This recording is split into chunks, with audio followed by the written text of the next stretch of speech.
Now before we get started, I would like to send a huge thank you to XJR9000, who without his help, I would not have been able to put out that History of Counter-Strike Condition Zero video. During the production of that video, I neglected to mention that he had a lot to do with the development of the build that I distributed, not just Piston Miner and myself. So this is my apology and my thank you for his help, because without him, we would have not had that video at all. I recommend checking out this guy's YouTube channel because he has a couple of videos in particular, most of them about Valve, that are really well made and interesting. And yeah, today is the first episode of the Valve community catch-up that I have done in a long time, and I'm changing up the formatting a bit. So if you have any critiques, any criticisms, any ideas on how I should be able to do this in a timely yet productive manner, please let me know. But without further ado, this is the Valve community catch-up for December 2016.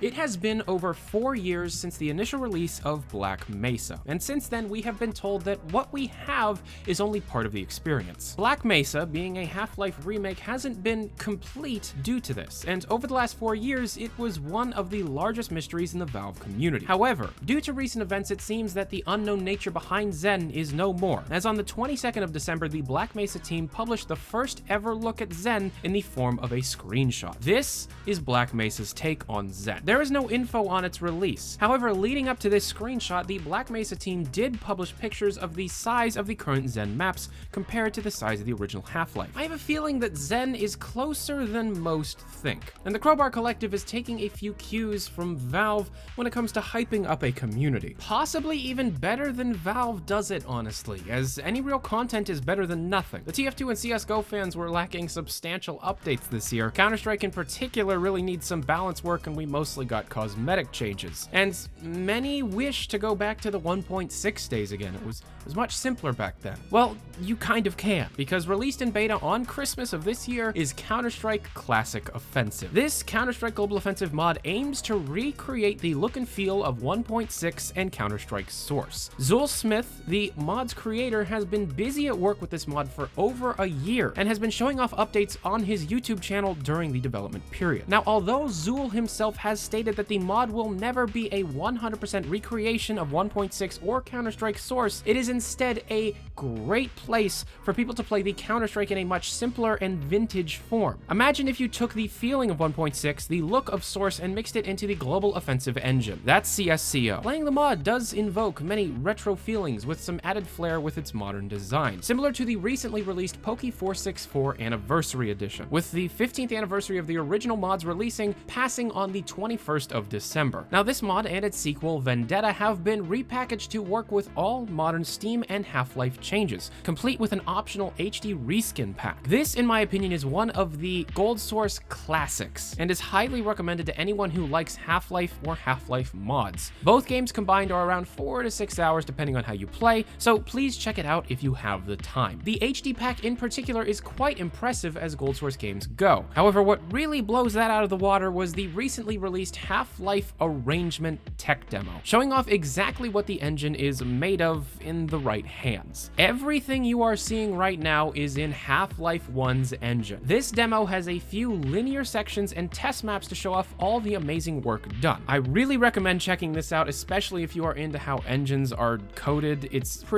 insane what the work that is being done here. It is in beta, so there are some bugs expected, and this is not representative of what the final product will be. The final product will be a linear, long mod. Anything in beta is released to show off its ideas or capabilities, such as the very small and unknown Teleport Half-Life mod. What appears to be a very simplistic Half-Life mod is actually a demonstration to rebalance the Half-Life 1 gunplay and aiming systems, and for some reason, I really enjoyed playing this mod, especially since the aiming and gunplay felt great. There is some excellent work being done here. More than meets the eye, in fact, just like Tripmine Studios, the guys behind Operation Black Mesa and Guard Duty, the Source engine remakes of Opposing Force and Blue Shift. Say what you will about the Black Mesa guys and the Tripmine Studio guys, it seems like these guys are really stepping it up lately, as they recently posted a blog about how much goes into designing the skies. The whole idea of a game having designated sky artists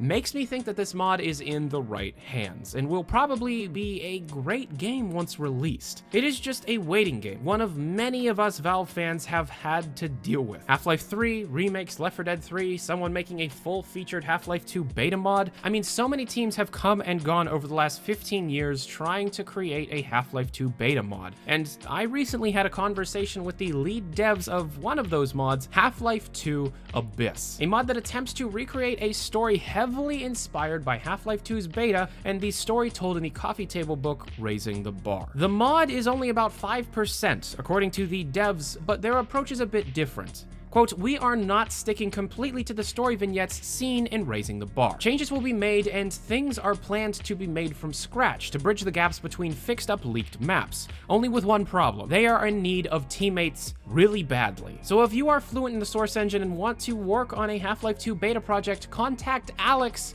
down below to see if you are mod team material." And that was every community thing that I felt was worth talking about that happened in December 2016. Like I said in the beginning of the video, I am changing up how I do these community catch-ups, and I think I'm going to be doing these once a month so I have time to be able to get in contact with mod teams, do some interviews, and in the future they will be much larger scale. Thank you very much for watching. I'm Tyler McVicker. This is Valve News Network.